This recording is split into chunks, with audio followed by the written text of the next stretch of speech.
So it's time for the third and final coat of clear on my rattle can one here. If this doesn't look like it's going to be enough when I go to sand and polish it, I will just sand it down with like 800 or 1000 grit and put a few more coats on. But I think this will be enough. So get that done.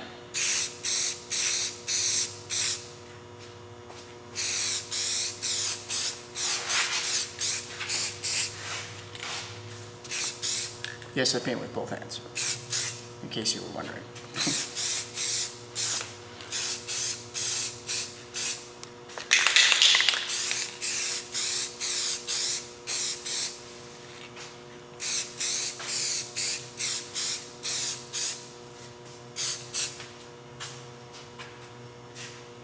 Okay, so that's it then.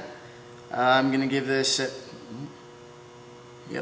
I'm going to give this at least 24 hours to dry or cure, whatever, and then I'll come back to it and do the polishing.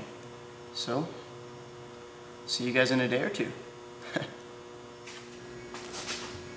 Alright folks, now that these the clear coat on here has had a couple days to cure, it's time to get these finished up.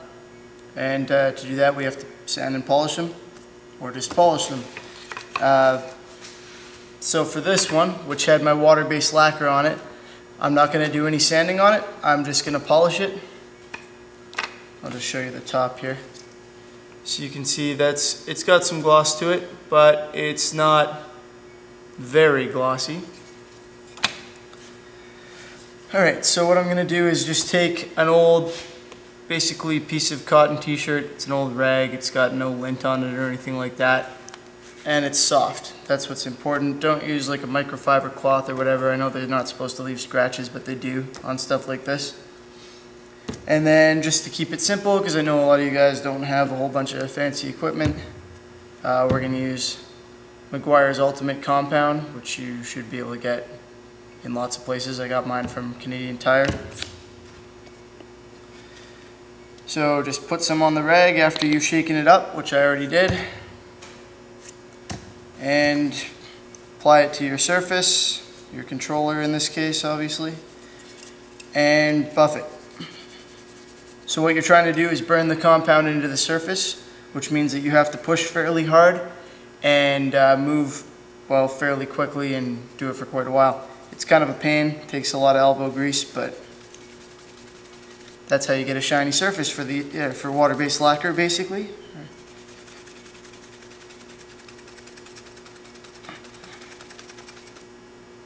Okay, so you can see on that area that I've been polishing, it's considerably more glossy, right? As opposed to over here where it's kind of duller. Hopefully you guys can actually see the difference there. But this one's got that nice mirror smooth finish.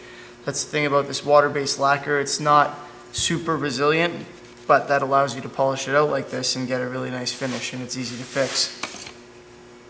For those of you with a little more equipment, you can do the same thing with something like this.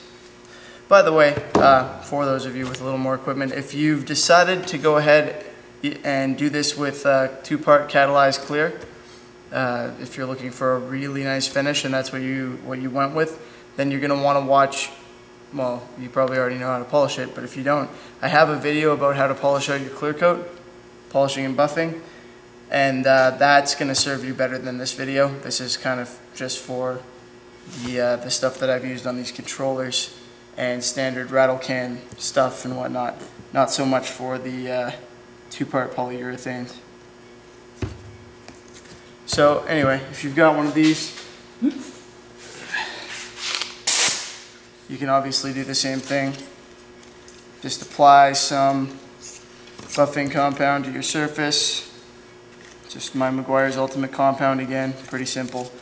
With a foam pad and buff it out. Be careful.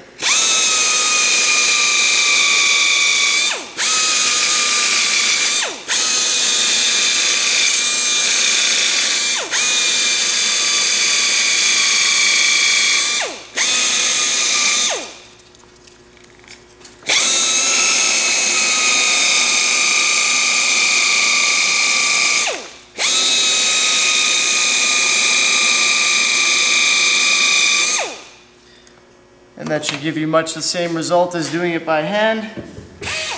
It'll just get you there a little quicker. I'll find a good place to sit that. Alright, so that's what we're going to do for the water-based lacquer. Once I've got that all finished up, I'm not going to waste your time doing it all on camera. Once I've got it all finished up, I'll put this guy back together. Now, this one has an enamel clear coat on it. You can also get spray cans with lacquer in them and stuff. It's all basically the same thing. For this, because it's plastic and it's got that clear coat on it, I'm going to wet sand it and then polish it out, obviously. So I'm going to start just with some 1000 grit paper, or maybe 1500 if I'm having trouble finding 1000 grit. And I'm going to sand it all down. Notice that this paper is soaking wet.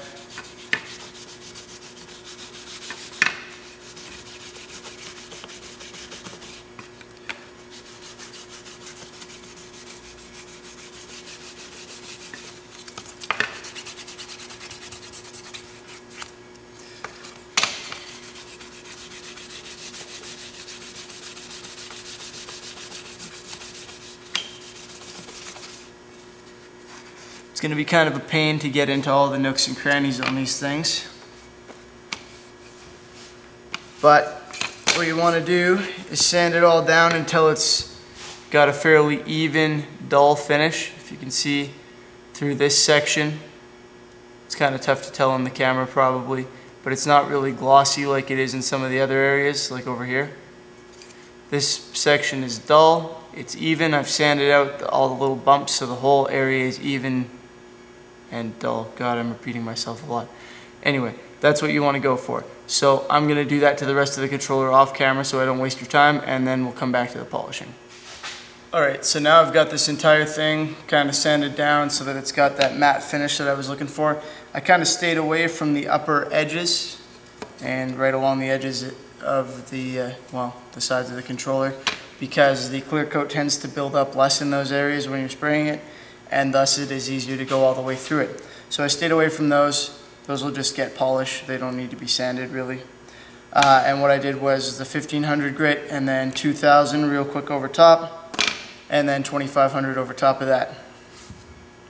And from here on in, it's just like my video about polishing out clear coat. I'm going to use a little bit of Super Duty compound, not much. A little bit of machine polish. There are tons of different polishing systems. You can use New Finish or Meguiar's or 3M or Mother's, or it really doesn't matter. And then I'm going to finish it up with the Meguiar's. And you can do this by hand with the rag if you want, or you can do it same as I was doing it at the end when I was polishing before with this thing. So yeah, that's the gist of it. Let's get started. Alright, so starting with the 3M Super Duty rubbing compound, that's what I'm going with first.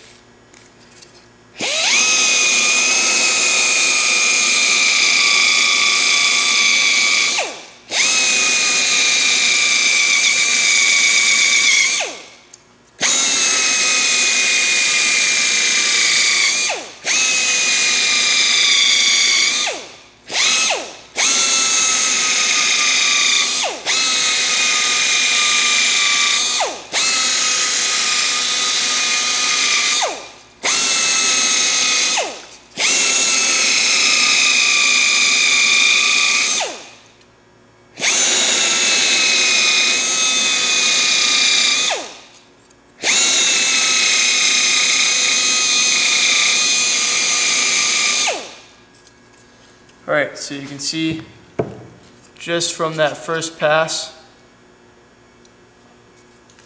we're already pretty much mirror finish here. Pretty smooth. So now I'm just going to go over it real quick, very lightly. Be very careful if you're using one of these. It's very easy to burn through thin clear coat like this rattle can stuff that we've been using.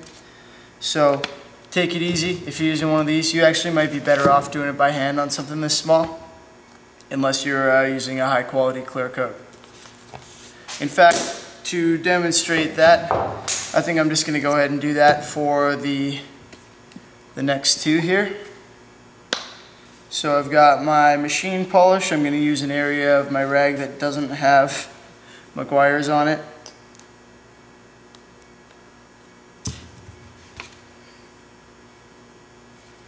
And I've gone and taken too much, so try and avoid falling into that trap. Doesn't take much of this stuff.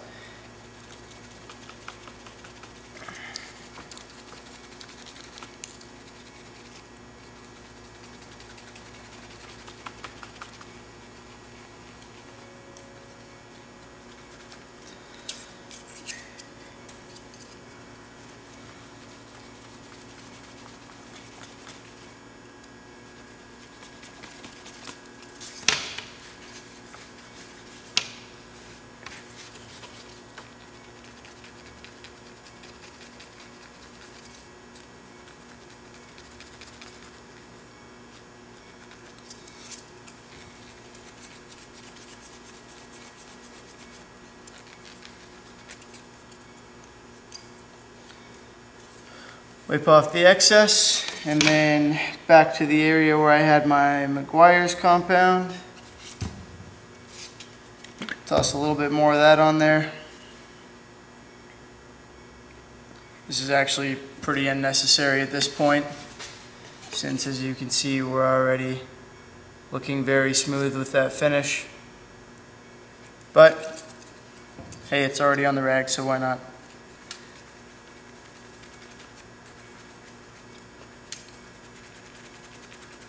And I don't think you really have to worry about burning through your clear coat with the rag unless you're considerably stronger than I am, which is of course a possibility. But I've never heard of somebody doing that when polishing by hand, so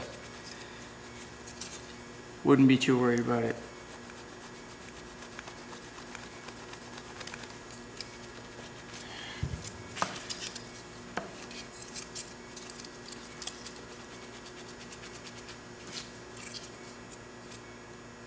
Alright, so there we go.